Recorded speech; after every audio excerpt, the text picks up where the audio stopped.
Can you swim? Good.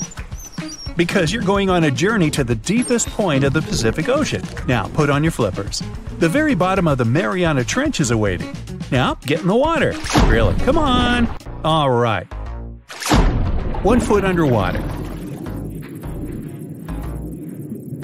That's the depth you can swim with no special gear like a mask. Hey look, must be some tourists. Or whales. 10 feet underwater. That's a little deeper than the public pools and beaches around the United States.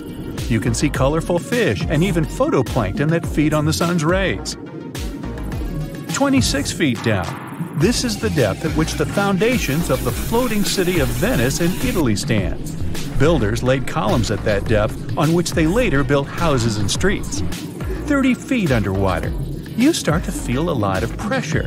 When you're on the surface, you're under atmospheric pressure, 15 pounds per square inch. But here, at 30 feet, that pressure is doubled. All the air pockets in your body, like your lungs or ears, begin to compress from this pressure, giving you discomfort. But no worries, your organs are soft and elastic, so you can keep diving. 40 feet underwater. Oops, you're running out of air. An average person can hold their breath for 30 to 90 seconds. The current record is an incredible 24 minutes and 37 seconds. Gasp. Okay, you'll need some diving equipment to continue your descent. There you go. Thank you very much. Tourists dive to this depth to look at reefs and corals. You don't need special skills for that, but you can't dive any deeper without training or a license. 45 feet down. Be careful. There's sharks swimming here looking for food, like you. Sometimes tourists descend to this depth in a safe cage to see the sharks up close. You're better off staying away from these predators and not attracting their attention. So make sure you're not wearing any bright and shiny jewelry. Sharks love that kind of thing. 62 feet underwater. You could see the Aquarius Reef Base Lab in Florida at this depth, if you were in Florida. It's really an entire building with rooms for exploring the seafloor, accessible through a hatch. 105 feet down. You see a strange bell hanging from a chain. People used to use these things for deep diving about 400 years ago. They'd lower a bell on chains with divers inside from a ship. There was enough air inside the bell for them to breathe. That way, they could explore sunken ships with treasures. 140 feet. At this depth, you could find an entire sunken city in Qiandao Lake, China. You can still see streets, houses, and temples there. 330 feet. Whoa! You almost hit a huge blue whale. How could you miss it? These guys, the size of 2 train cars, usually dive to that depth. Shh! Let's listen to them sing for a while. It's beautiful. Now, let's keep going. 660 feet. This is where most of the ocean life ends. Sun rays hardly penetrate any deeper into the water. Everything below are unusual fish like this angler. They have such an unusual appearance because they have to adapt to the high pressure here. 702 feet underwater. This is the last mark where you'd see a human without diving equipment. This man holds the title of the deepest man on Earth, and he's the only one who has managed to get to this depth. The water pressure on his body here was 20 times greater than that on the surface. 985 feet. Ooh, what was that sound? Whoa, that's a submarine. That's the maximum depth they can dive to. Some of them can reach speeds of 26 miles per hour. Fun fact, an ostrich can run twice as fast, but she can't swim. 1,090 feet. Say bye to this scuba diver. You won't see them any deeper than this. The world record was set in the Red Sea. It only took the diver 12 minutes to reach this depth, but it took him a whole 15 hours to return to the surface to avoid decompression sickness. So now you get an atmospheric deep diving suit. It's completely sealed, and you won't feel the insane water pressure on your body in it. 1,454 feet. If you stuck the Empire State Building in the water, its tip would be here, and all the carpet inside of it would be wet. 2,300 feet down. The water pressure here is 70 times greater than on the surface. The flexible plastic parts of your suit can't withstand that kind of pressure. So here's some urgent delivery. It's an ultra-deep submersible. Now you can continue your dive all the way down. 2,717 feet. Here you'd see the tip of the tallest building on Earth, the Burj Khalifa. Alright, who's sinking all the tall buildings around here? 5,387 feet. This is the depth of one of the oldest and deepest lakes in the world, Lake Baikal. Its area is slightly larger than the entire country of Belgium. 8,040 feet. That's the record depth the Perdido oil platform reaches in the Gulf of Mexico, and its above-water part with 3 decks is almost as high as the Eiffel Tower. 11,962 feet. This is the average depth of the Atlantic Ocean. You can see a huge tube as wide as a giraffe's neck, and it just seems to be endless. True, this cable connected Europe and North America and used to serve for telegraph communications. 12,303 feet underwater. Suddenly, in the darkness, you see the outline of a ship. No way! That's the Titanic itself. The intense water pressure would crush a person at this depth, so you can only dive down to the Titanic in a submarine. 13,123 feet. Whoa! Here would be the end of the deepest mine in the world, Imponen Gold Mine in Africa. But you still have deeper places to go. Let's speed up. 20,000 feet. Here you can see the deepest debris of an old ship. The USS Johnson sank more than 70 years ago. You can still clearly see the number 557 on its bow. 26,200 feet. Here, in this total darkness, you'll find the deepest fish in the world, the Mariana snailfish. They're as long as a domestic kitten and have almost transparent skin. Their eyes are poorly developed for vision because the sunlight never reaches this deep. 29,030 feet. If you take Mount Everest, flip it over, and stick it into the Marianas Trench, this is exactly where you'd see its tip. Even though this is the highest point on our planet, you'd still have a lot deeper to go. 35,755 feet down. Here, in the Challenger Deep, you'd still see life. You'd need a microscope for that, though. Bacteria living here feed on organic molecules, similar to oil. A little deeper? Congrats! You've touched the bottom. It's 36,070 feet deep. The pressure here is 1,071 times higher than on the surface. But you're not the first person to have been here. One of the last expeditions to the bottom of the Mariana Trench was in 2012. An American filmmaker descended here in a submarine he designed himself. But the pressure broke some of the engines, so it was hard for him to maneuver here. The sonar was also damaged, and some of the batteries drained. He was in the Challenger Deep for about 3 hours and took many pictures and videos. If you look closely at the bottom itself, you can see bubbles. It's carbon dioxide and liquid sulfur. It's freezing here because of the extreme pressure and temperature close to freezing. But there's still life here in these harsh conditions. The 3 microorganisms are most common here: xenophytophores, amphipods, and small sea cucumbers. There's so few of them because they don't have enough food down here. Usually, there's a lot of palm leaves on the ocean floor, which get there from the land. But the Mariana Trench is 124 miles from the nearest islands. So the only food here is old plankton and fish scales from the ocean's upper layers. But it needs to travel tens of thousands of feet to become food for the bottom dwellers. But can you go even lower into the crust of the Earth? Well then, you'll need to unleash your giant drill and fire up the jet engines. You're pushing another 36 miles through the Earth's crust, and here is its edge. You've entered the upper mantle. It's an ocean of hot lava, 1,800 miles deep. You have to literally swim through this, reaching the outer core, another 1,400 miles deep. Then you reach the inner core, another 755 miles, and congrats! You're at the very center of the Earth. I hate to ask, but how do we get out of here? Most of the ocean is still shrouded in mystery, whether we're talking about dark corners or creatures that are hiding in the depths. But sometimes it gives us a peek into scary things it hides in its cold, dark depths. Like when you hear on the news that there are some deep-sea creatures washed ashore after a powerful storm once again. Some just look weird, while others are real monsters that live at depths of more than 3,300 feet. The coldest and deepest parts of the ocean have created one specific phenomenon called gigantism.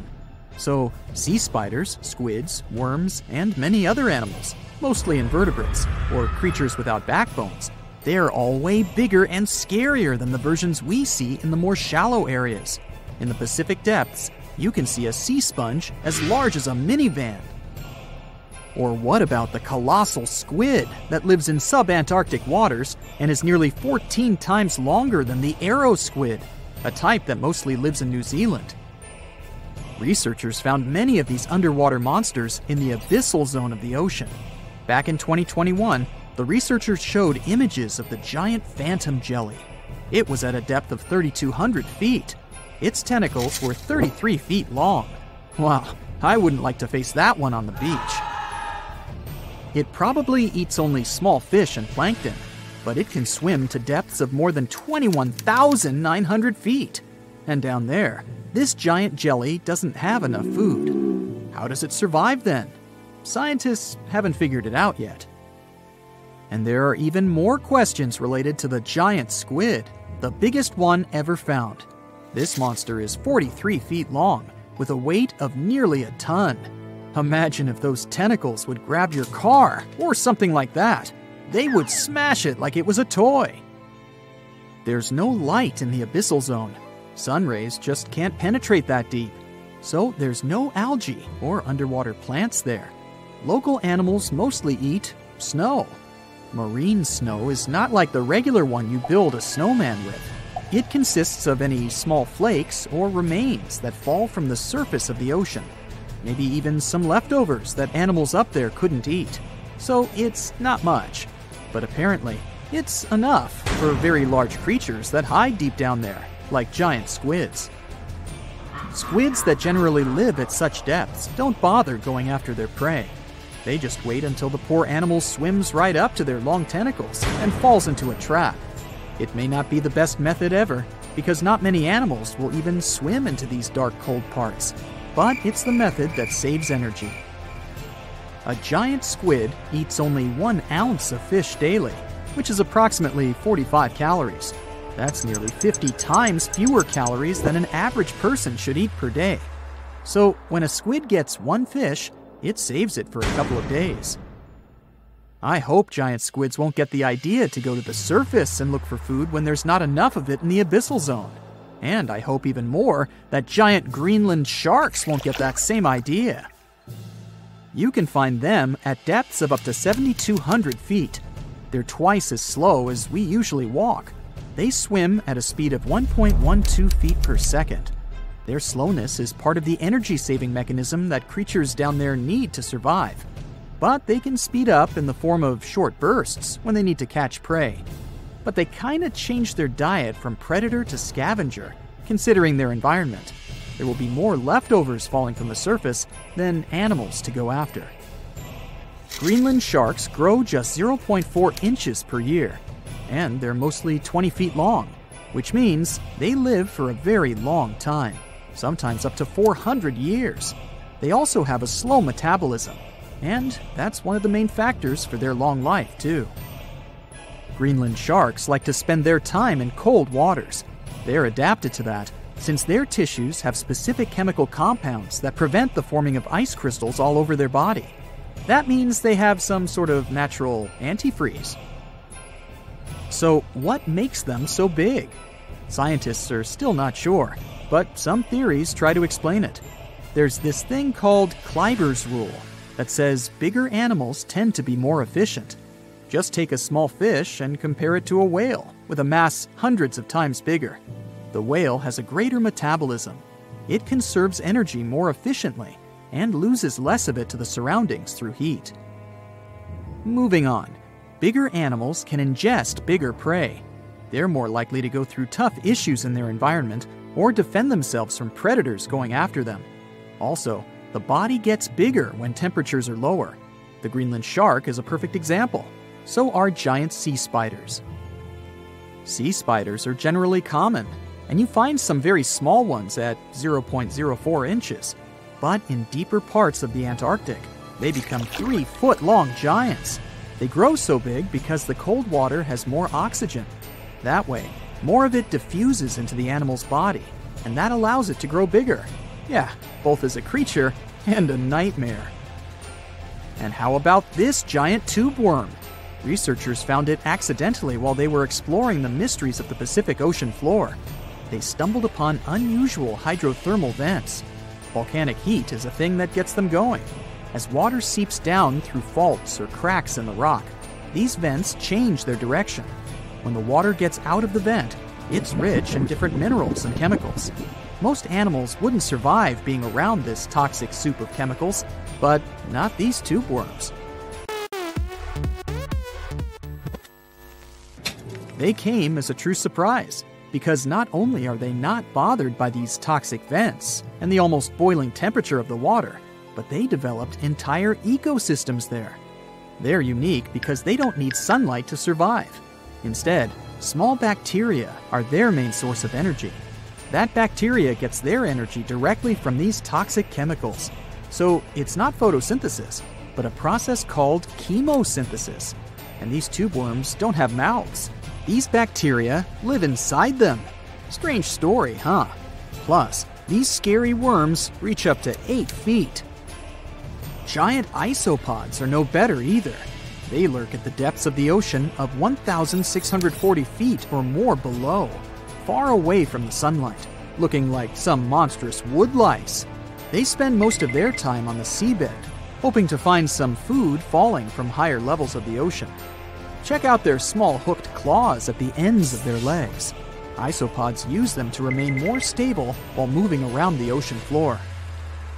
Since there's no light, they have long antennae that help them feel their way around. These sensory antennas are about half the length of their body. Giant isopods have pretty big eyes compared to their body size, too. They can grow over 12 inches from head to tail. And these fellas are really patient. Remember how we said animals down there rarely get food? Sometimes they need to wait for years to get a proper meal. That's why their metabolism is amazingly slow. 5 years later. They can go for 5 years without eating anything. Imagine that. I get hungry just talking about this. In 2006, a biologist did research to compare the differences between the shallows and the deep sea regions. He realized the deep sea mirrors the island rule. First, isolated parts of land develop biodiversity you won't find anywhere else. Second, small-bodied life there grows much bigger when it's isolated, compared to life on large land masses. Resources are limited, but also competition and predators. And we don't know much about these deep-sea creatures. It's too expensive and too complicated to carry out such research. So we'll just wait for more raging storms to show us at least part of the monstrous world cold ocean depths hide.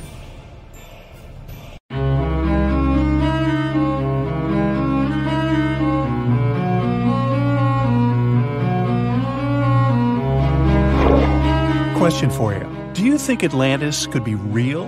It remains as one of history's greatest mysteries.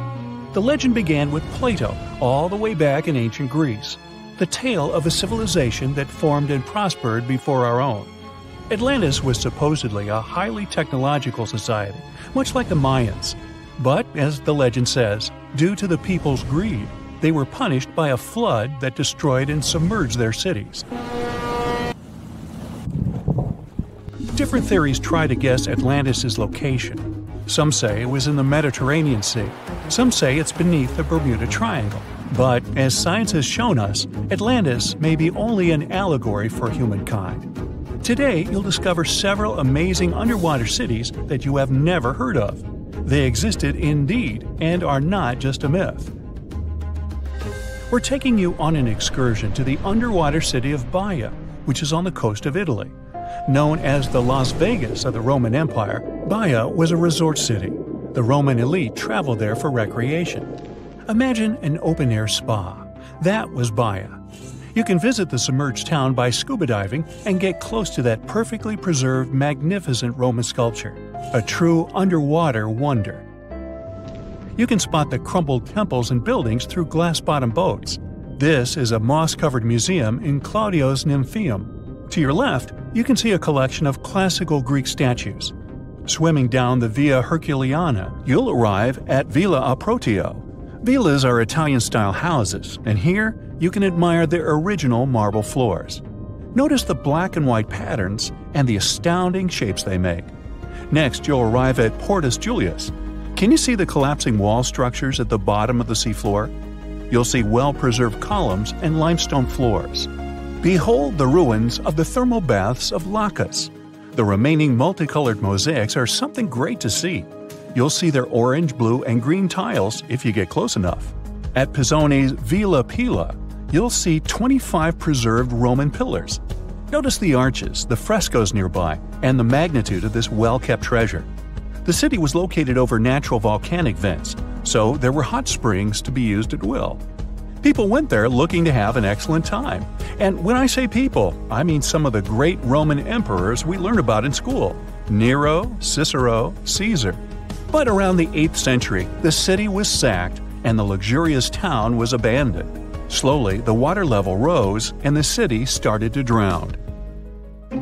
You are on a summer vacation off the coast of Greece, 4 hours outside of Athens, in the Peloponnese Peninsula on Pavlo Petri.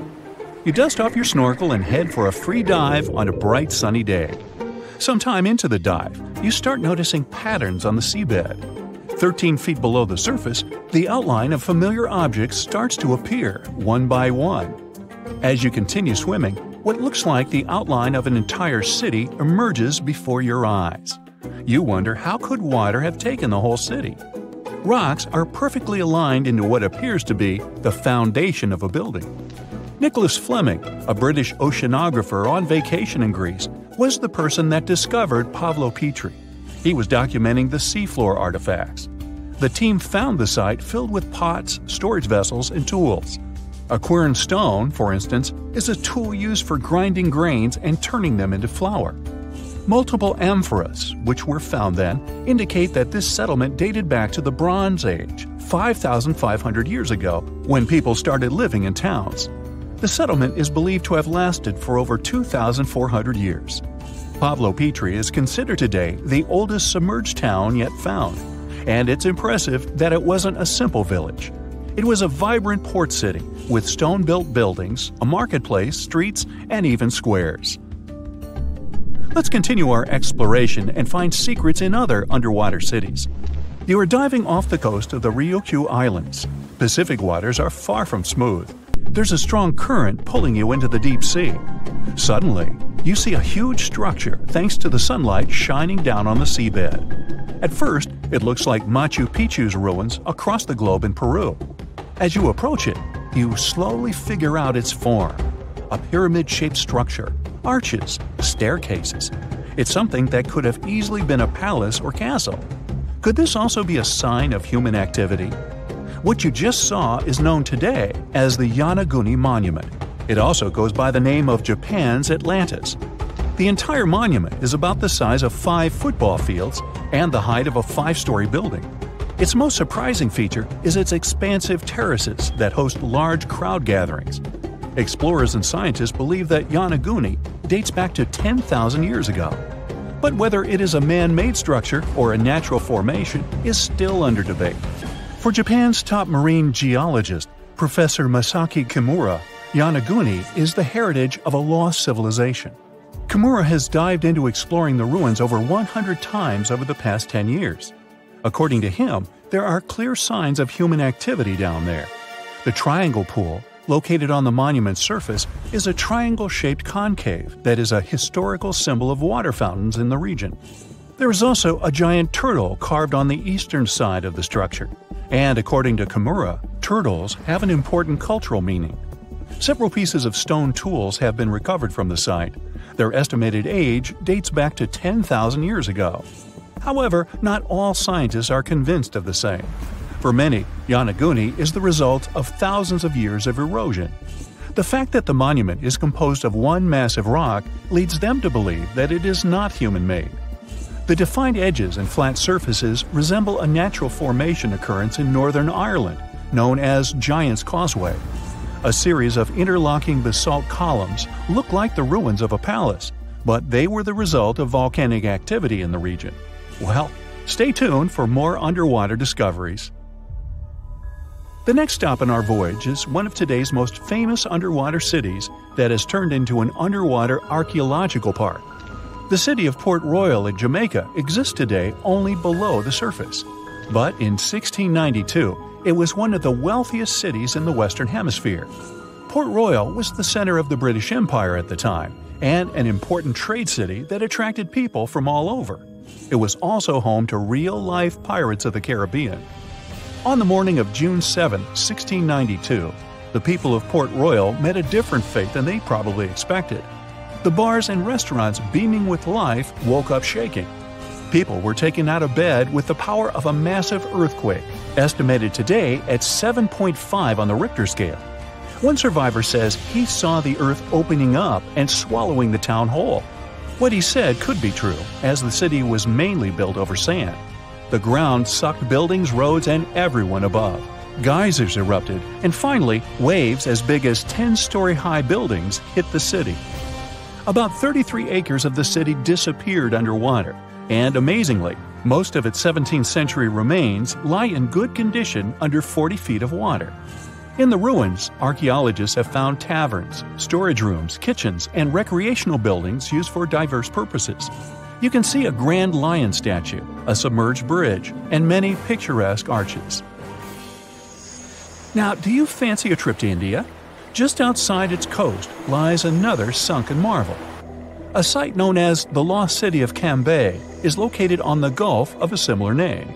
It remained hidden until 2001, when the National Institute of Ocean Technology did a routine water assessment. With sonar technology, which sends a wave of sound to the bottom of the sea, they found something far beneath the surface. Images showed well-defined geometric shapes spread along a 5-mile stretch. The remains found dated to more than 9,500 years ago, meaning that this civilization was lost at around the end of the Ice Age. Debris recovered from the site included construction material, pottery, beads, sculptures, and even bones. Scientists argue whether these artifacts are indeed from the site, but if they truly are, then the Lost City of Cambay would be the oldest civilization in the world. So you're swimming 2 miles down at the bottom of the ocean. Don't ask me how, just play along. It's cold and the pressure is intense. No fish in sight. Then you notice a green shiny thing. It's a cookie cutter shark. Its neck glows in the dark to attract fish and other delicious treats. The shark doesn't look like much. It's small, about the size of a cat. It has brown skin and large green eyes. But looks can be deceiving. Every night, this creature rises to the surface and goes after great white sharks, whales, even swordfish. If you look closely, you'll see a round mouth with a bunch of sharp teeth in it. They don't just bite, they work kind of like a saw. This one's called a cookie cutter shark because when it sees something delicious, it takes a cookie-shaped bite out of it. These sharks have even been known to disable submarines. Wonder what flavor they are. Our next shark is about the length of a car. Only about 100 of these sharks have ever been seen, but if you met one, you'd never forget it. It has a big mouth, a huge mouth, a mega mouth, like me. It's the mega mouth shark. You could easily fit in it if you curled yourself up. They're not dangerous though, not to humans. They feed by swimming around with their mouths open, filtering out plankton and other underwater goodies. The shark has special organs in its mouth that glow, attracting little crustaceans. It swims deep in the ocean in total darkness. Probably has a great smile though. Thresher sharks also have a huge body part, the tail. It's almost half the length of the shark itself, and it looks like a helicopter blade. It's one of the few animals that hunts using its tail. The shark sneaks up on a school of fish and starts to shake its moneymaker. This freaks out some of the fish, which is exactly the plan. In a pinch, it can also use its tail to defend itself. The best thing about this shark, it doesn't attack people. The angel shark. There are quite a few types of angel shark out there, but they're more shark than angel. They're flat like stingrays, and their skin is covered with patterns that help them blend in with the seafloor. Because of this disguise, divers sometimes accidentally touch them, which isn't the best idea. They're fast and have powerful jaws, Still, they prefer the taste of small fish to you. The horn shark has two ridges that look like horns right above its eyes. It's definitely the grandpa of the shark world. Not aggressive, swims pretty slowly, and is up late almost every night. Its two favorite meals, sea urchins and crustaceans. It moves its fin on the seafloor almost as if it had paws. But don't underestimate this guy. It has one of the strongest bites of any shark. It needs those strong teeth to crush the shells of its late-night meals. And if something tries to attack it, watch out. Horn sharks have sharp spikes on their fins. The award for the ugliest shark goes to the goblin shark, and it's not even close. From the outside, it already looks kinda weird and is about the size of a pink underwater motorbike. It has a long tail and a seriously long nose. It lives way down in the depths of the ocean and loves to eat squid. It's not as fast as its relatives, but it's way more sneaky. It has a secret squid catching technique which is totally wild. The shark swims behind the squid. It's catching up, getting closer and closer, but the squid isn't slowing down, no way. It looks like the poor goblin shark won't have any lunch today. Then it opens its mouth. Its jaw is attached to folds of skin that mean it can literally throw its jaw out of its mouth. And it's a shark, so those teeth are sharp. That extra reach helps it grab its lunch, and when the meal's over, it pops its jaw back in its mouth. These sharks have been seen many times off the coast of Japan. They're actually named after the goblins in Japanese myths and fairy tales. There's only one thing out there cooler than a ninja shark. It's the ninja lantern shark. Imagine there's a tube you can slide down that takes you to the bottom of the ocean. It's too dark, you can't see anything. Suddenly, a glowing dot, moving around in the distance. It's coming closer, shooting towards you. It's a blue glowing head. Worse, it looks like this head doesn't have a body attached to it. The ninja lantern shark has black skin, so it's almost invisible in the dark. It's only the size of a human arm, but its small, sharp teeth are no joke.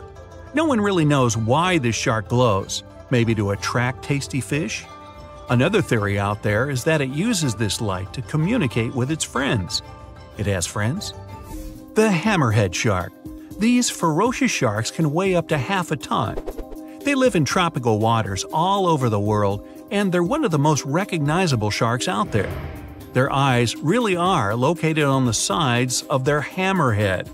This means they can see in almost all directions. They even have special neck muscles to lift their head up and down just to see that little bit better. Their favorite food? Stingrays. You know, those flat things that swim along the seafloor, camouflaged to look like sand and bits of rock. Stingrays get by blending in with their surroundings. Danger mostly just swims by. But the hammerhead's eyes see everything. Uh-oh. Great white sharks, hammerheads, and other large sharks live for about 25 years. But one shark can live much, much longer. The Greenland shark can live anywhere from 300 to 500 years. It lives mostly in the North Atlantic and Arctic oceans. It loves to swim deep down where it's dark, so it uses its nose to sniff out food. Since it spends so much time down there, it's figured out how to withstand the strong pressure. It's one of the oldest living, largest, and slowest fish on Earth. Just imagine, you're on an Arctic cruise and you see one of these sharks moving slowly through the freezing cold water. It might be 400 years older than you. Most sharks are omnivorous. They can go after dolphins, other sharks, crabs, sea urchins, smaller or even larger fish, hot dogs. Kidding about the hot dogs. But the bonnethead shark is a bit different. It eats algae for about half its meals. It's actually related to the hammerhead shark, but its head looks more like a shovel. Can you dig it? If you see this guy swimming around, you might think it's a sea snake or a huge water worm. Frilled sharks like to swim way down at the bottom of the ocean, like a lot of sharks. When they're chasing something delicious, they move kind of like a snake. And just like a snake, they like to gulp down their lunch all in one piece. But that doesn't mean they don't have teeth. They have about 200 nice and sharp ones. The saw shark has a long, flat, and seriously spiky nose. Those teeth on its nose never stop growing. Each tooth is equipped with electric receptors to help the saw shark feel around for nearby fish, like a ship's radar. When dinner's nearby, the shark swims up and strikes with its nose, waving it around like a knight showing off his skills. Meanwhile, you won't have time to blink if this guy floats past. Did you see it? How about now? Meet the fastest shark in the world, the short-fin mako shark. It can swim up to 35 miles per hour. That doesn't seem that quick on land, but underwater, that's fast. Slower than a cheetah, but faster than most dogs. It's warm-blooded, which is super rare for a shark. That helps it swim to cold and distant places where an ordinary shark simply wouldn't survive. The swordfish goes much faster. It can swim up to 60 miles per hour. It's not a shark, but it's still an amazing creature. In a race, the swordfish will usually come out on top, but it's not just fast, it's ingeniously fast. It has a gland next to its nose that pumps out a special oil. This oil spreads through its nose and comes out through tiny holes. This special oil is waterproof, which lets the swordfish glide through the water at high speed. In the past 30 years, scientists have made an incredible discovery of a new creature living deep beneath the surface of the ocean, and the name of the creature is the harp sponge. Now, if you're wondering why it took so long to come across this animal, then I might have the answer. These creatures typically hang out at a depth of roughly 11,100 feet beneath the ocean's waves. This sponge species was first discovered off the coast of California thanks to a robot that was sturdy enough to explore those crazy depths the ocean has to offer. This is no doubt an area of the planet where even the most benign-looking creatures can be potentially dangerous. But even scientists were surprised to find that this creature was more than just a sponge. Now, this might seem obvious, but the harp sponge got its name because its basic structure, referred to as a vein, is the same shape as a harp. Each vein is made up of a horizontal branch supporting several parallel vertical branches. But don't let the harp sponge's fanciful and amusing appearance or its non-intimidating name fool you. Yeah, the harp sponge is very much a deep-sea hunter. It has a unique ability to capture and envelop small animals using its rhizoids, short, thin fibers. With their help, the harp sponge clings on to the soft, muddy bottom and catches tiny creatures that get swept into its branches by deep-sea currents. Uh-oh. Other sponge creatures often feed by pulling bacteria and bits of organic matter from the seawater and filtering them through their bodies. But not our harp sponge. Instead, it snatches its future meal with minuscule barbed hooks that cover each of the harp sponge's branches. Now, harp sponges prefer tiny crustaceans like crabs, crayfish, shrimps, and prawns.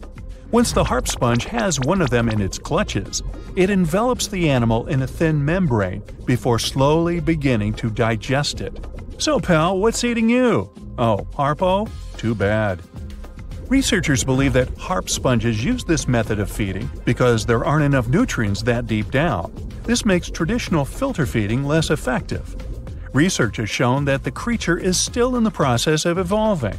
Early harp sponges, researchers found, only had 2 veins. But later, scientists discovered other harp sponges that had 6 veins.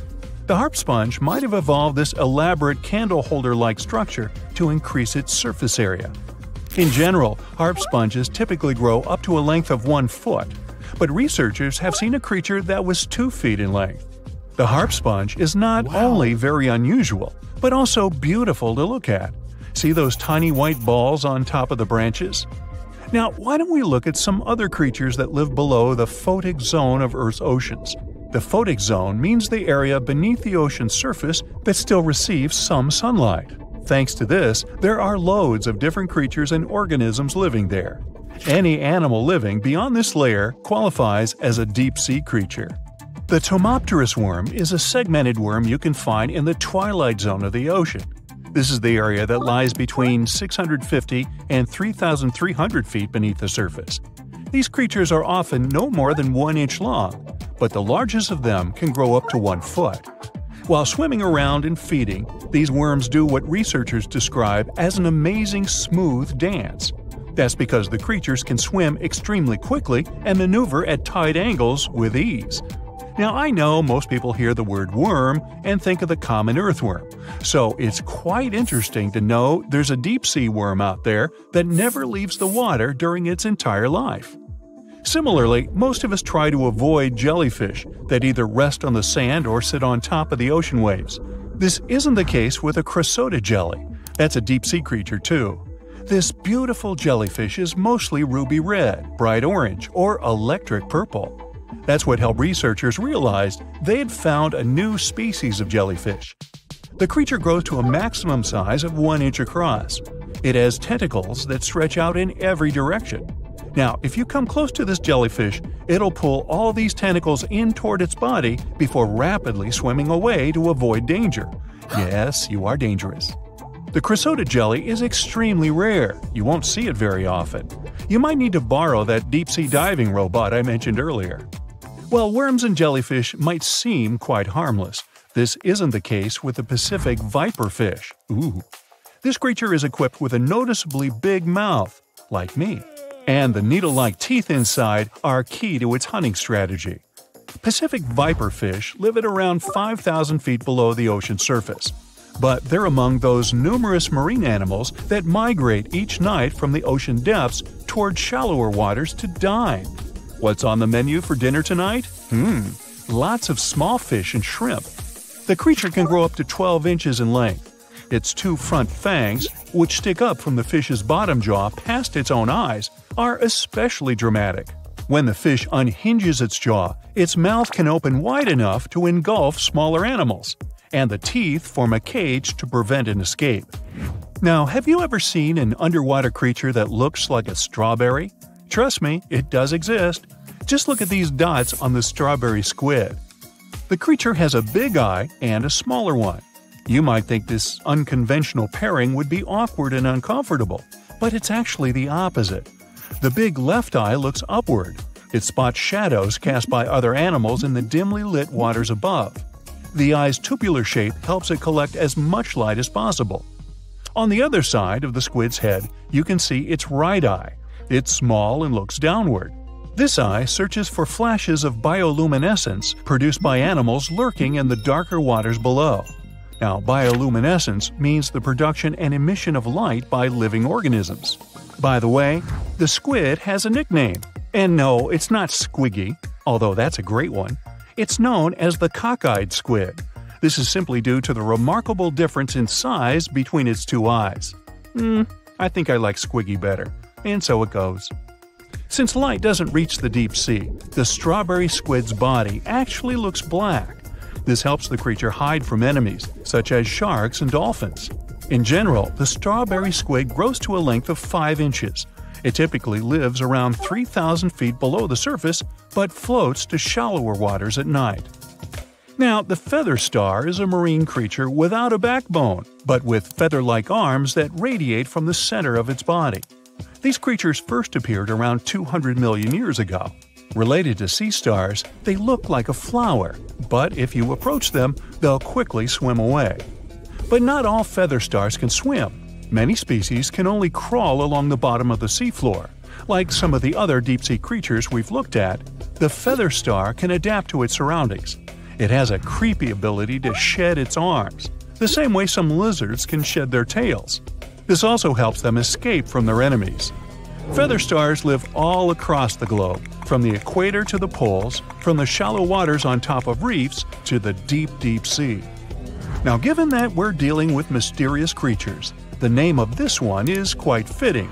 The swift vampire squid should be the official symbol of life in the deep sea. The animal has a dark red body, huge blue eyes, and a cloak-like web that stretches between its 8 arms. This, along with its name, may suggest that the creature is some form of a terrifying hunter. In reality, though, the vampire squid is a soft-bodied, timid creature, about the size, shape, and color of a football. It grows to roughly 12 inches in length and lives 3,000 feet below the waves. There's almost no oxygen there, but also relatively few predators. Whew, I think I'll need to decompress from this one. In 2018, the most powerful underwater earthquake occurred between East Africa and Madagascar. There was a deep rift between the Earth's crust and the mantle. Hundreds of thousands of tons of magma came out on the surface of the ocean floor. After that, a huge underwater volcano with a height of 2,700 feet was formed near the coast of Madagascar. This is almost twice the height of the Empire State Building, and all this is hidden under the water. French scientists studied this place since it had regular seismic activity. When the geologists went on an expedition to the coast of Madagascar, they discovered this giant underwater rock, which was not here until recently.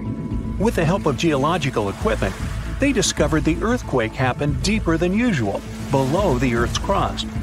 Geologists created a special observatory to monitor the situation at this site in real time. Between February and May 2019, they recorded about 17,000 seismic activities below the ocean floor. Scientists had never recorded such deep earthquakes. This suggests that there are reservoirs and drainage systems inside our planet through which magma flows. It's like the veins and vessels of a living organism. The volume of lava the volcano spews at this place can be compared with the volcanic eruptions in the hottest spots of Earth. Perhaps this is one of the most catastrophic, but at the same time, beautiful events in nature over the past few years. To understand what can be beautiful about this, let's first figure out what an underwater volcano is and how it works. Inside our planet, there are incandescent liquid metals and molten rocks containing almost all the chemical elements from the periodic table. All this hot substance is called magma, which constantly flows in the planet's bowels.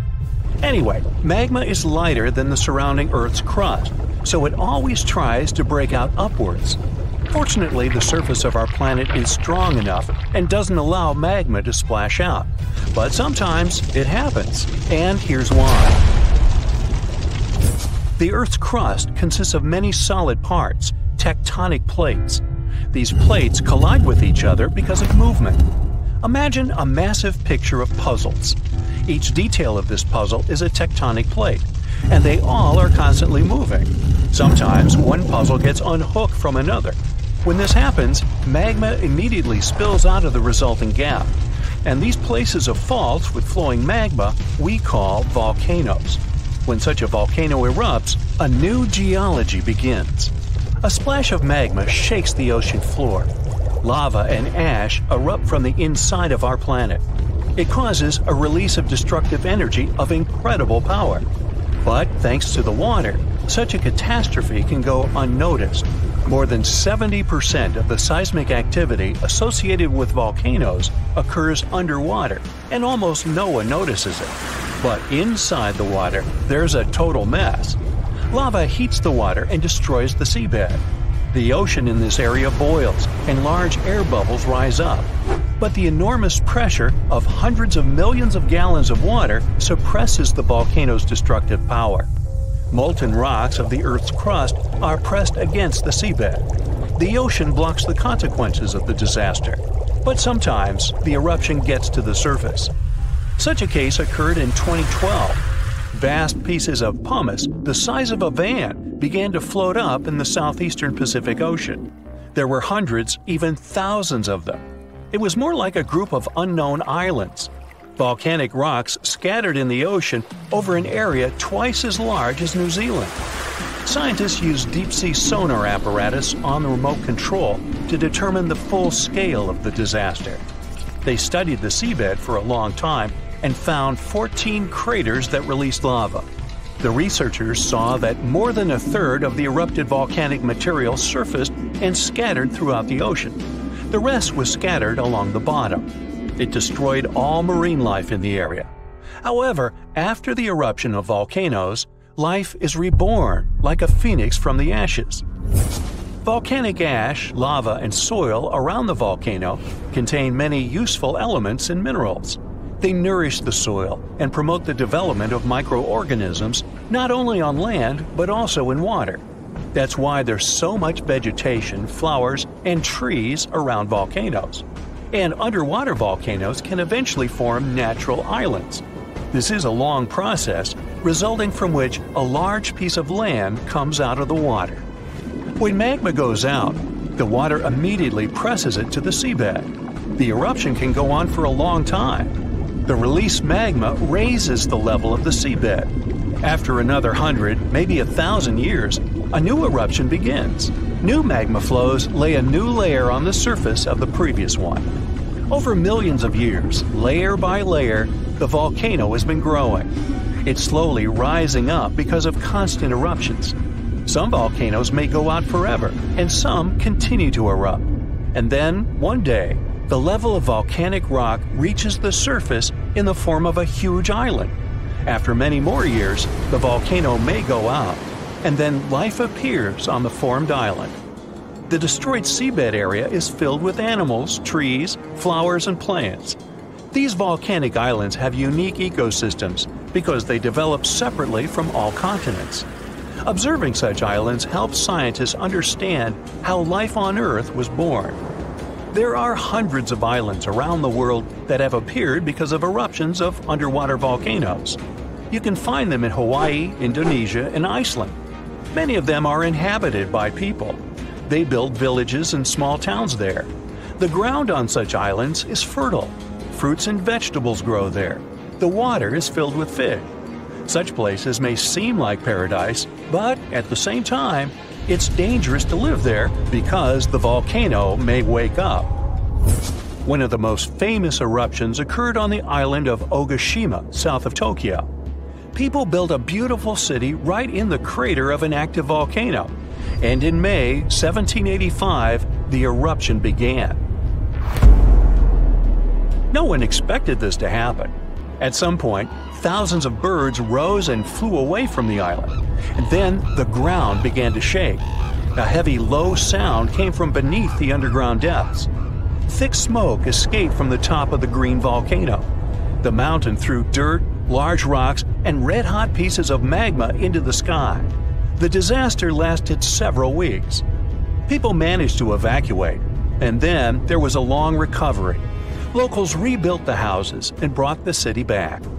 Almost 250 years have passed since that moment, and during this time, the volcano has never woken up.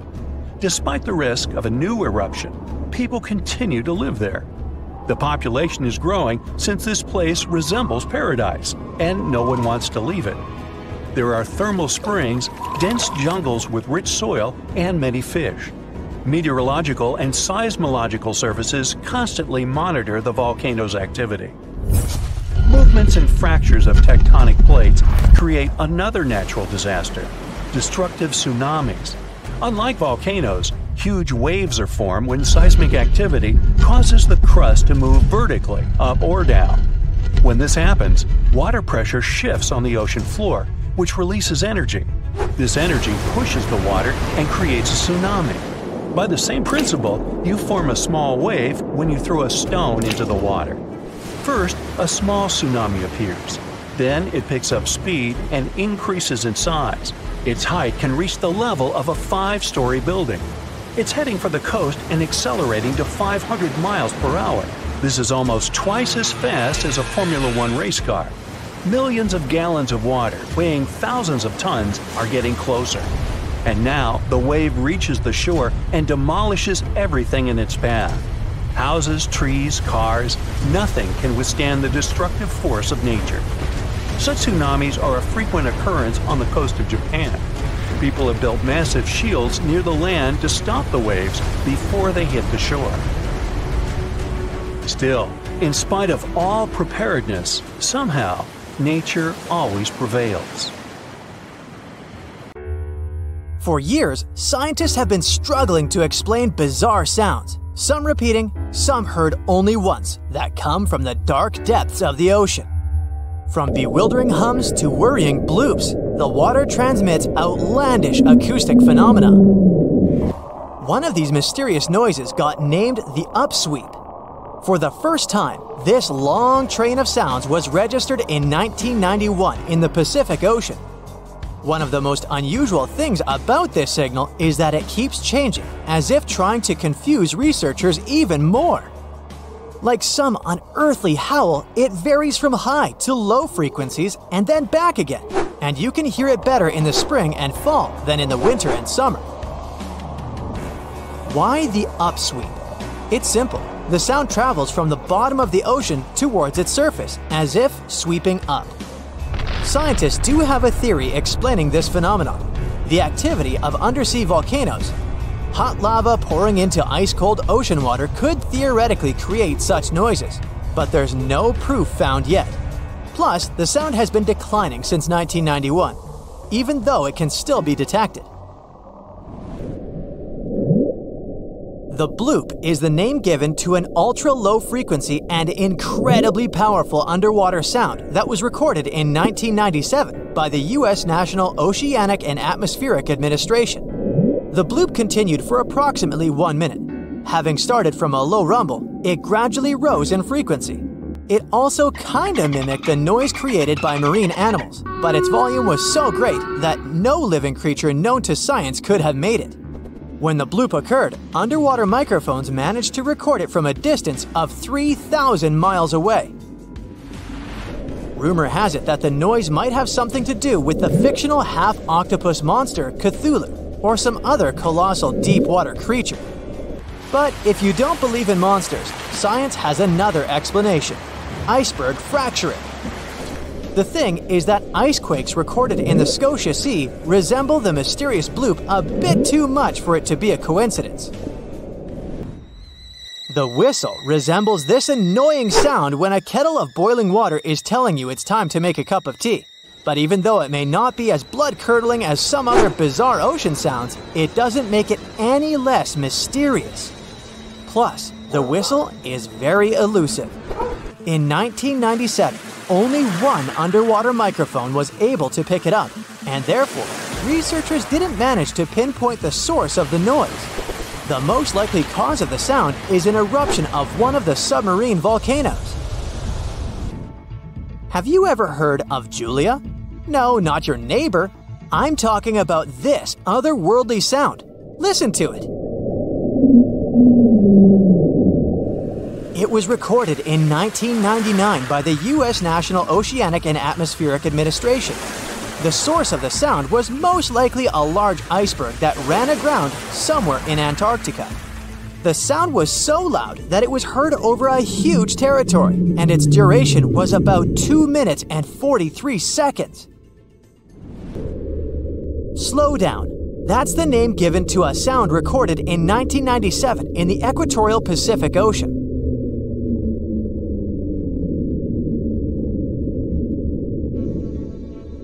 The sound was called this way because it slowly decreased in frequency over 7 minutes or so. It's been picked out a few more times since it was recorded for the first time. The source of the sound isn't very mysterious. Most likely, it was produced by a massive iceberg that became grounded in Antarctica, or it was caused by moving ice. By that, I mean the friction produced by a large ice sheet moving over land. The loneliest whale sound is often called the 52 Hz whale, because the animal that creates it calls at a unique for these creatures frequency. When you listen to this sound, it sounds like a low bass note. At the same time, it's much higher than the normal frequency of the whale call, which rings between 10 and 40 Hz. Interestingly, scientists have been listening to the world's loneliest whale for decades, but haven't managed to figure out its precise location. Nobody knows whether the mammal is male or female, what species it is, or if the animal is still alive. After all, for the last time, its call was recorded in 2004. Earth-shaking booming sounds have been reverberating off some parts of North Carolina for more than 150 years. Called Seneca guns, they're most often heard near the coast. The sounds are so powerful that they often rattle window panes and sometimes vibrate entire buildings. They can last from 1 to almost 10 seconds. Even though scientists haven't cracked this mystery yet, there are some theories. They range from earthquakes to severe distant storms and quarry blasts. But even though the ground trembles every time the phenomenon occurs, no seismic activity coincides with these events. So far, scientists have come to the conclusion that the mysterious sounds happen in the atmosphere, not on or under the surface of our planet. If this theory is true, bolides might be the answer. These extremely bright meteors often explode once they enter Earth's atmosphere. Or Seneca guns might be born in the ocean. Sometimes, when enormous waves collide far away from the shore, you can hear it, even if you're nowhere near the coast. Seneca guns are a type of skyquakes. You don't need to travel to a particular part of the world to hear one of those. Mysterious sonic booms ramble from the sky everywhere, from the US to India and Japan. Just like Seneca guns, this sound phenomenon occurs mostly near the coast or a big body of water. Rattling glassware and windows in the nearby houses, skyquakes could be connected with ultra-fast airplanes breaking the sound barrier. But people started hearing the first skyquakes in 1824. The theories trying to explain this phenomenon include sand dunes shifting, meteors entering the atmosphere, distant volcanoes erupting, Earth's crust cracking during earthquakes, and even gas bursting out of underground vents in the sea or lake bottom.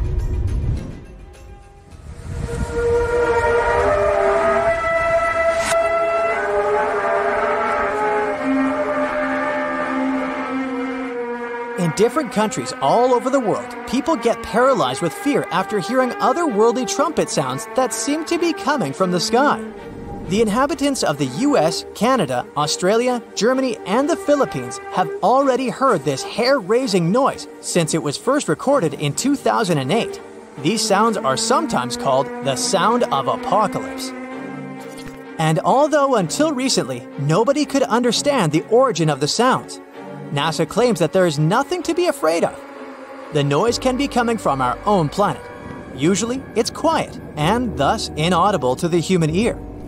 But when it gets louder, the outcome is the very trumpet sounds that scare people all over the world. Bristol hum started in the 1970s when hundreds of Bristol inhabitants began to talk about a bizarre noise audible only at night. The noise was a low-level hum, and nobody could identify or trace the source of the sound. But the strangest thing about the noise was that one day, it stopped as abruptly as it started. But not before people in other towns across Britain reported hearing similar sounds. Some time ago, the mysterious sound returned. In 2015, a group of French scientists claimed that they had solved the mystery of the Bristol hum. They stated that the culprit was ocean waves that made the ocean floor vibrate. But while it was all good and well, it didn't explain why the sound was around for only several years or why it chose to return. If you ever come to the town of Taos in New Mexico, don't let another strange and unexplained phenomenon send you running for the hills. This phenomenon is a faint, low-frequency hum ringing in the desert air and grating on your nerves. Even stranger, only 2% of people who live in Taos hear this noise. But for those who do, it's unstoppable torture. On top of that, everyone describes the sound in a different way, from a quiet whir to an eerie hum or even persistent buzz. And while some people believe that the Taos hum is the result of unusual acoustics, the others suspect a bad case of mass hysteria. No one has located the origin of the hum yet. It's one of the most intriguing locations in the world. Covered in darkness and miles underwater, this extreme environment is home to some unusual creatures and phenomena. It's called the Mariana Trench, and it's the deepest oceanic trench on Earth. No wonder it's been so difficult to explore. Because of the risky conditions, people aren't able to explore this location without proper equipment. But what would happen if we threw a steel ball down there? Let's start with some basics. How did they first discover this enormously deep hole in the ocean? HMS Challenger identified it back in 1875. The ship had some pretty fancy sounding equipment for its time, but it wasn't nearly good enough to be able to fully explore the trench. Some decades later, in 1951, another ship, the HMS Challenger 2, came back to the location better equipped. The vessel featured an echo sounder and was able to take accurate measurements of what seemed to be the deepest point on the surface of our planet. If you were to look at it in 2D, you'd see the trench measures 1,500 miles in length and 43 miles in width on average. It also looks sort of like a crescent-shaped scar when you observe it from above. Nothing out of the ordinary so far, right? Well, if you were to stretch a wire from the surface of the ocean to the trench's deepest point, it would measure a staggering 7 miles. If we were able to physically move Mount Everest, which is the Earth's tallest mountain, to cover the Mariana Trench, it still wouldn't be enough, falling short by about a mile. Because the Mariana Trench is so deep, it's almost completely covered in darkness, as light can barely get through to such extreme distances underwater. The temperature isn't any friendlier either, just a few degrees above freezing. But the most dangerous feature of them all is the water pressure. Right at the deepest point of the trench, the amount of pressure is about 1,000 times higher than the standard atmospheric pressure. Not a lot of people ever attempted to descend into the Mariana Trench. In fact, the first organized attempt took place more than 60 years ago. It was done by Jacques Piccard and Don Walsh in a submersible. They only spent about 5 hours on their descent and a mere 20 minutes at the bottom. Alas, they weren't able to take any pictures. Until these two scientists were able to descend, specialists believed there was little to no chance that life could exist down there, given the conditions, most notably the extreme pressure. But while at the bottom, the submersible's floodlight caught sight of a creature. It was a very flat one indeed. As you can imagine, resources here are very scarce. What kind of creatures live down here? And how do they survive, given the harsh environment? Surprisingly, there is quite an abundance of wildlife living in the Mariana Trench. Some of these creatures fall back on chemicals to survive, like methane or sulfur, while other kinds of fish nibble at the marine life that's, well, weaker than them on the food chain. The most common creatures found here are xenophyophores, amphipods, and small sea cucumbers. Some of them adapted by hardening up their shell using aluminum harnessed from the seawater. Smaller creatures, like microbes, adapted by feeding on the chemicals emitted when the seawater hits the underwater rocks. They consider the Mariana snailfish the rock star of the area in terms of wildlife. They're small, ranging from 3 to 9 inches, translucent, and lacking any scales. But they're the top beast of prey in the area. It's no wonder some people started to believe that the ancient megalodon might still be living here. What was a megalodon, you might be wondering? It was the largest predator ever known in our planet's history. Basically, the biggest and nastiest shark ever to have lived. Scientists believe it's been extinct for quite some time, and the idea that it might still be hiding in the Mariana Trench doesn't have a lot of supporting information. The megalodon would have needed to learn to navigate in complete darkness. It would either have to be bioluminescent or evolve to have massive eyes. More so, because of its school bus-like size, the megalodon would have needed a lot to eat. Microbes and small snailfish just wouldn't have done the trick. If a steel ball were to be dropped in the trench, what would be its effect on it? Would the ball be strong enough to sustain such pressure? Let's look at the science here. If we assume it's a solid steel ball, the pressure found at the bottom of the trench wouldn't be enough to really affect it and cause permanent damage. It would take it a solid 12 minutes to reach the bottom of the ocean, though. What about the temperature? Well, it turns out that the difference in temperature on the surface and at the bottom of the trench is quite impressive, a difference of about 86 degrees Fahrenheit. So, it would cause the ball to shrink a bit, but yet again, once the ball returns to the surface, it would simply come back to normal. Should the ball get stuck there, there's another interesting question to answer. Would corrosion affect it? Corrosion of steel is highly dependent on the amount of oxygen in the water. The amount of oxygen dissolved in water remains constant at depths greater than 3 miles. I'll spare you the math, but it would take more than 10,000 years for the steel ball to completely rust under the sea. I can't help but wonder, though, what would it take us humans to be able to survive at such extreme depths? Let's look at what was used in the past to explore this mysterious location. A little thing called syntactic foam. Why? Because it's the only material that can both float and resist the amount of pressure found here. Without this sort of protection, our lungs would rapidly collapse here. More so, The pressure from the water would push liquid into our mouths, replacing the much-needed oxygen with water. Then, there would be the much-needed ability to be able to come back to the surface, should anything not go as planned. One of the vessels that went for a deep dive here had 1,000-pound steel weights attached to it, so it would ensure its sinkage. These weights were connected to the ship by a special type of wire that had an increased corroding time of 11 to 13 hours in seawater, just in case something went wrong down there, and they'd have to bounce back faster. Given the harsh conditions here, the problem of oxygen supply is really important too.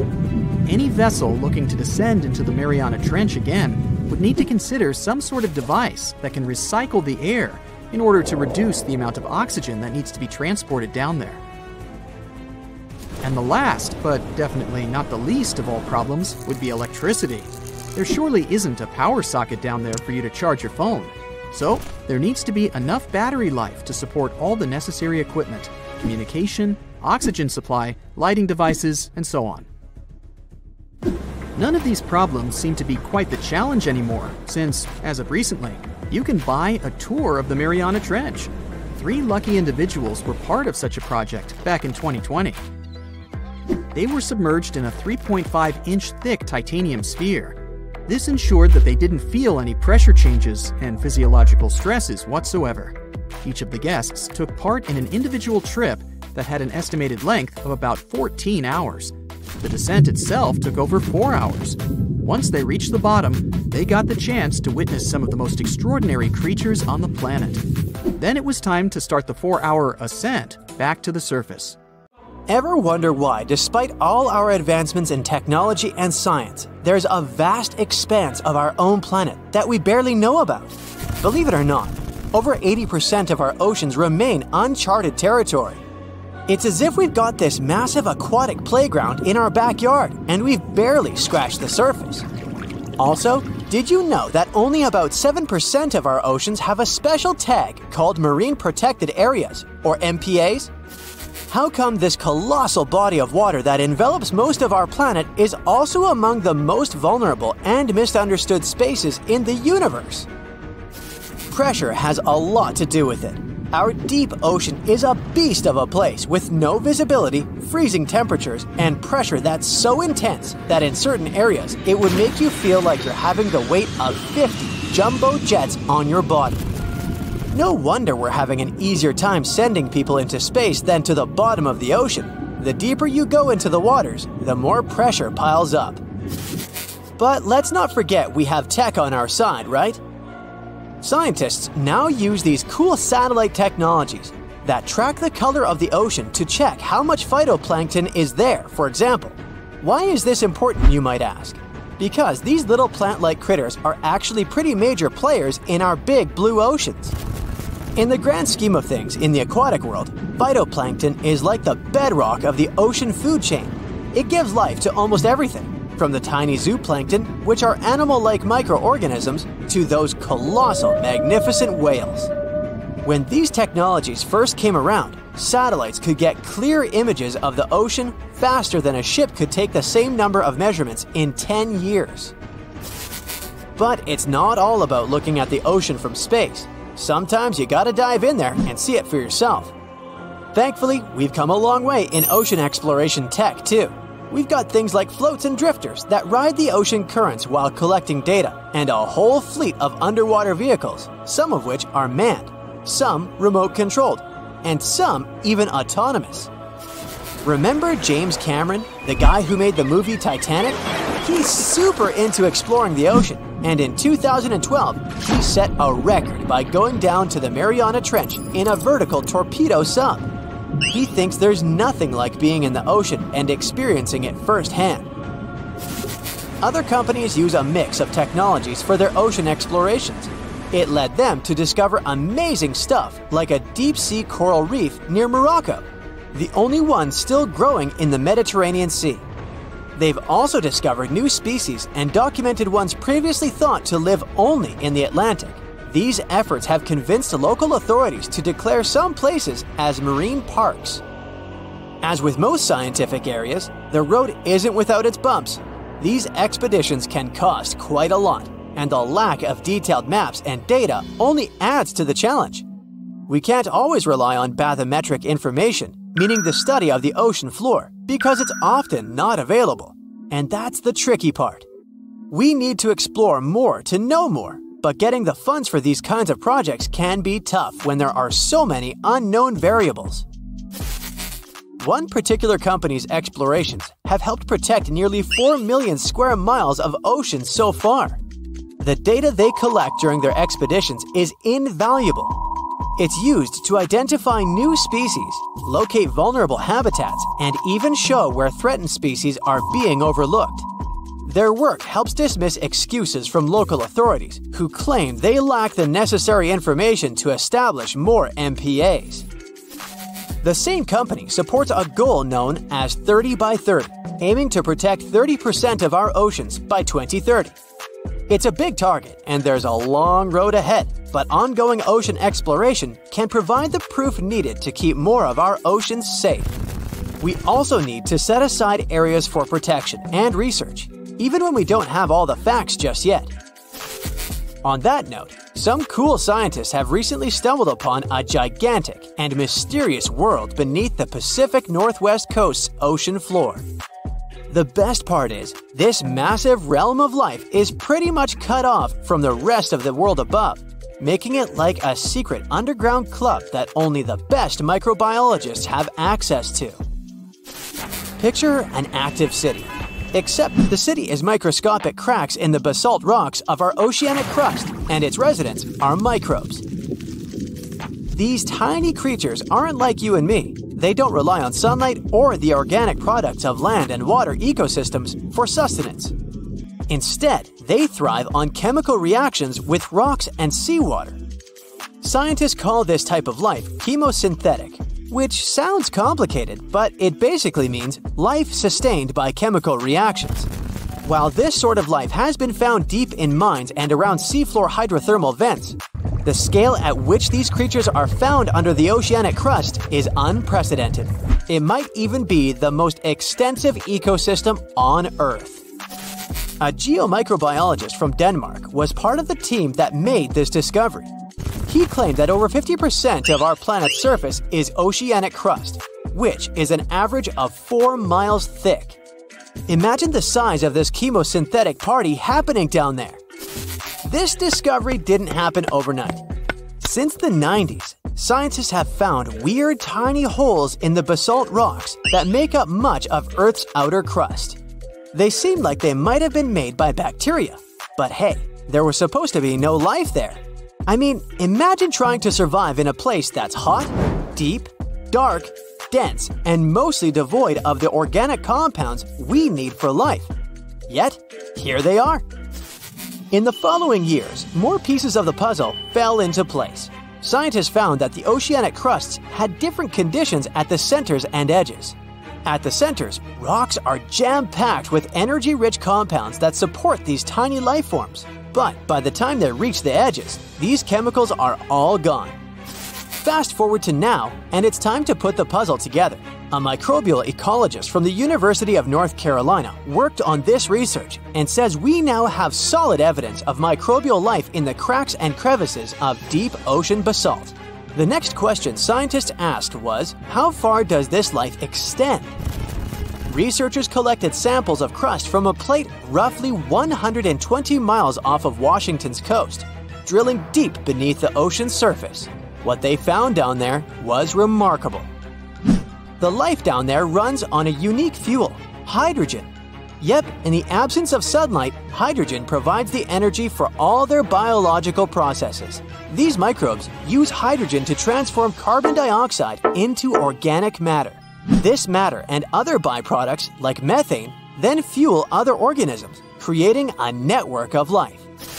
Of course, the life down there isn't as complex as the one we know up here. Scientists doubt there will be any multicellular life under the ocean because it's too hot and energy poor. But hey, who knows?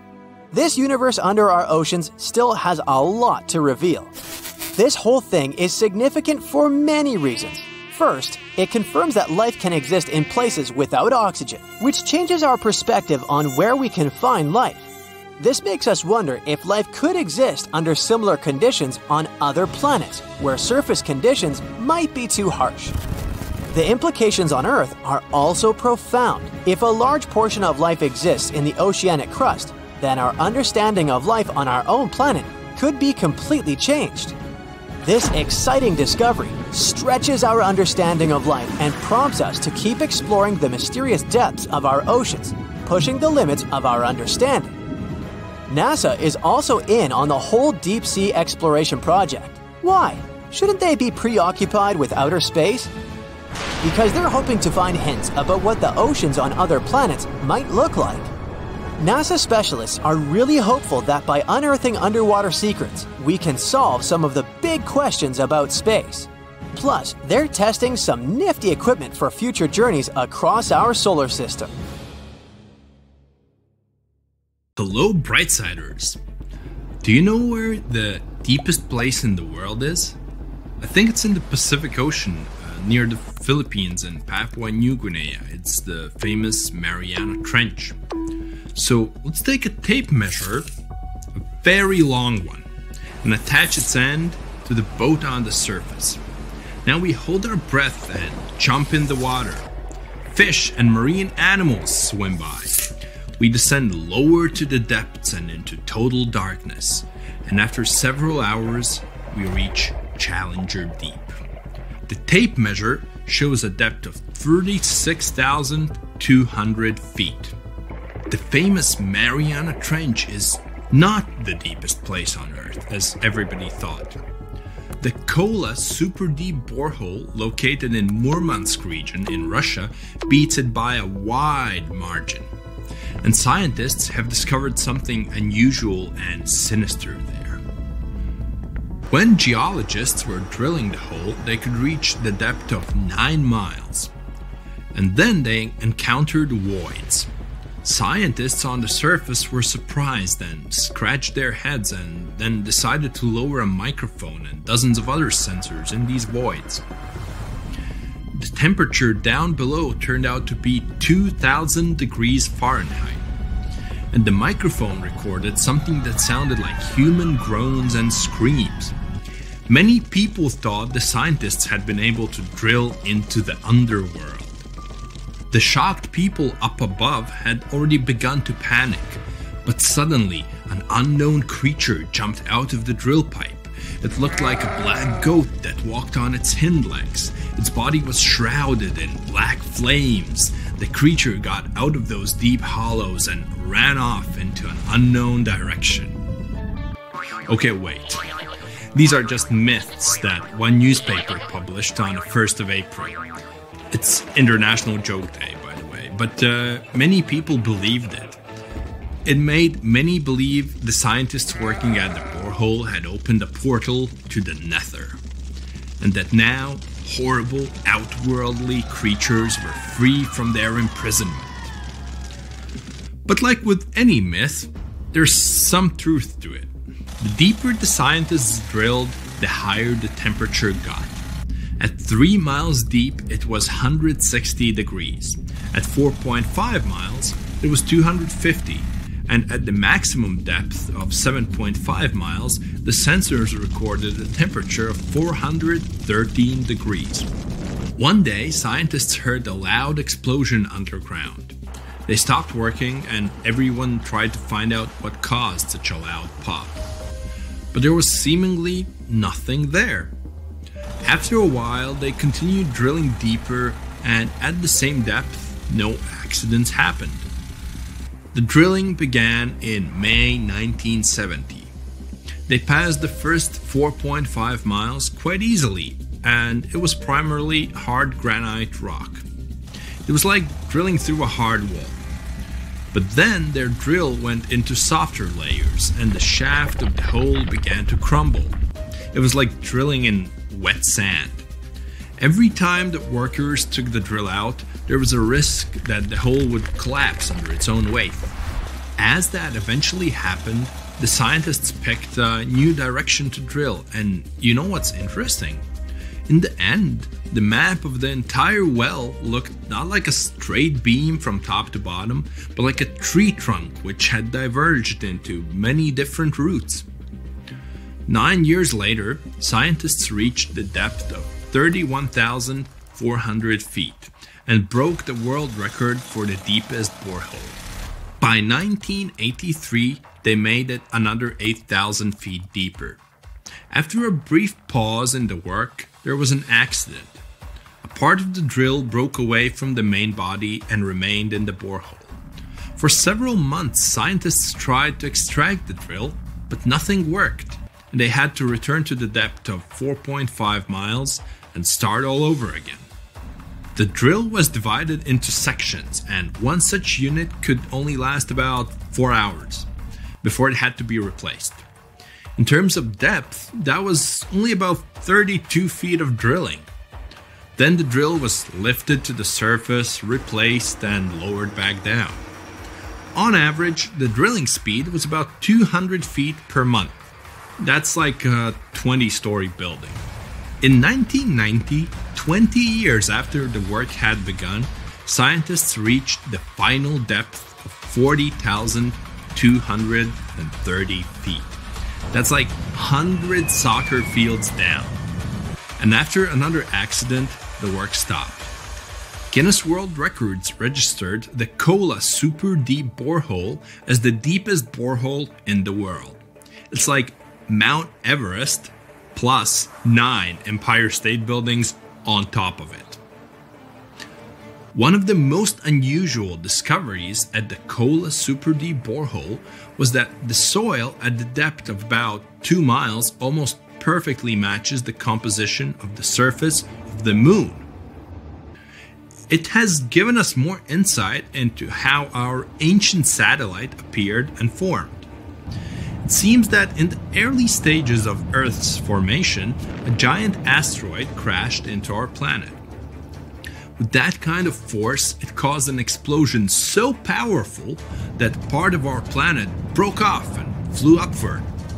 This chunk of Earth remained in our planet's orbit, cooled, and later formed into the moon we know today. Another surprise for the workers was the presence of gold. There was about 2.5 ounces of gold for every ton of soil lifted. The deeper the scientists went, the older the rocks were.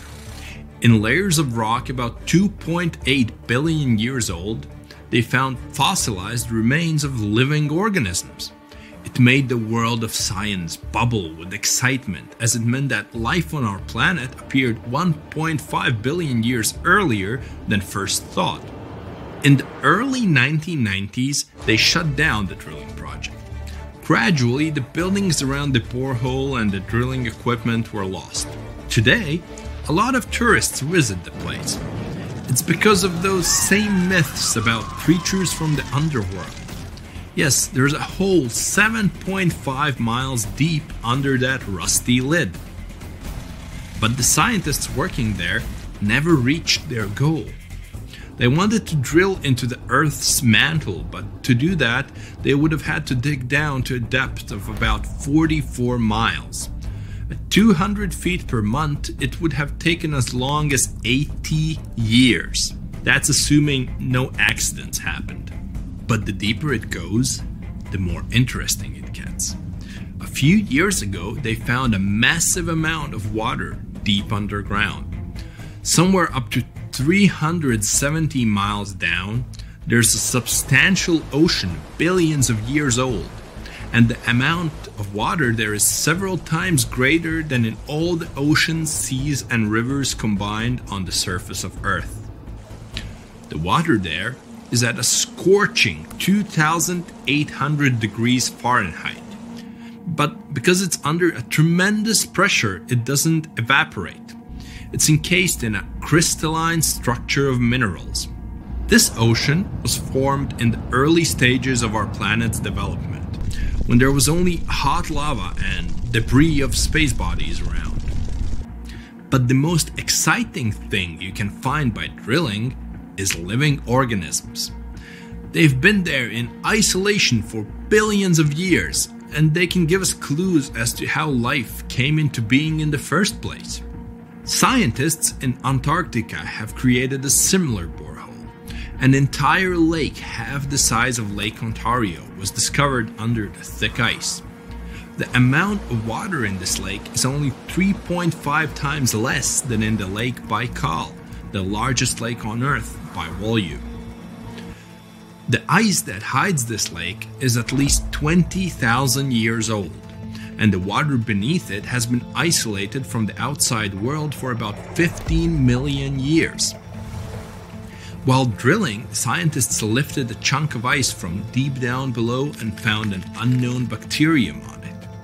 Its genetic code was only 86% similar to known living organisms. That means that we've never seen bacteria like this before, or it had come from outer space. But that's just a theory. We know that these bacteria can live in unusual conditions and at water temperatures below freezing. The composition of underground lake water is also different from what we're used to. There's a lot more oxygen and carbon dioxide in it.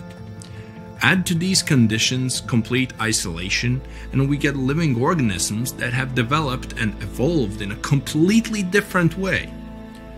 Do you understand what it means? The study of deep organisms may give us a clue as to whether life could exist beneath the ice on other planets or their moons. For example, Saturn's moon, Enceladus, has ice 24 miles thick. There may be an ocean underneath, which is heated by thermal springs. That's all for today. And guys, remember, let's become smarter every day together with Brightside.